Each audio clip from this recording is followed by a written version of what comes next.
Diriwayatkan dalam hadis qudsi bahwasannya ketika Allah Subhanahu wa taala memberitahukan kepada para malaikat yang berada di langit sana menjadi penduduk langit, Allah Subhanahu wa taala memberitahukan kepada para malaikatnya, wahai para malaikatku, makhlukku, hambaku, kata Allah, engkau ini adalah penduduk langit yang aku muliakan, yang aku agungkan, yang engkau semua ini tidak pernah melakukan pelanggaran ataupun kemaksiatan terhadapku, kata Allah Subhanahu wa taala. Maka kalau dibandingkan dengan penduduk bumi sebelum adanya Nabi Muhammad, maka penduduk bumi dicap oleh Allah Subhanahu wa taala sebagai penduduk ataupun makhluknya Allah yang dibenci oleh Allah, yang tidak disenangi oleh Allah, yang tidak dimuliakan oleh Allah Subhanahu wa taala.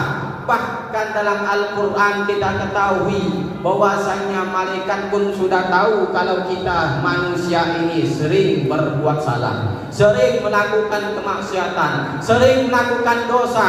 Bahkan yang lebih kejamnya saling bunuh-bunuhan. Malaikat sudah tahu kalau kita ni makhluk yang banyak salahnya, maka Allah mengecap kita sebagai penduduk yang tidak disenangi oleh Allah Subhanahu wa taala. Maka penduduk langit seketika itu diagungkan oleh Allah, dimuliakan oleh Allah, karena mereka tidak melanggar daripada aturan Allah. Mereka taat selalu kepada Allah Subhanahu wa taala. Tapi ketika lahir yang namanya Nabi Muhammad sallallahu alaihi wasallam di muka bumi ini, ketika Nabi dilahirkan di muka bumi ini, yang tadinya dicap oleh Allah penduduk bumi, penduduk banyak yang maksiat kepada Allah, tapi ketika dilahirkan Nabi Muhammad, maka penduduk bumi diangkat derajatnya menjadi penduduk yang dicintai oleh Allah, yang disenangi oleh Allah, yang dinomorsatukan oleh Allah dengan keberkahan adanya Nabi Muhammad sallallahu alaihi wasallam.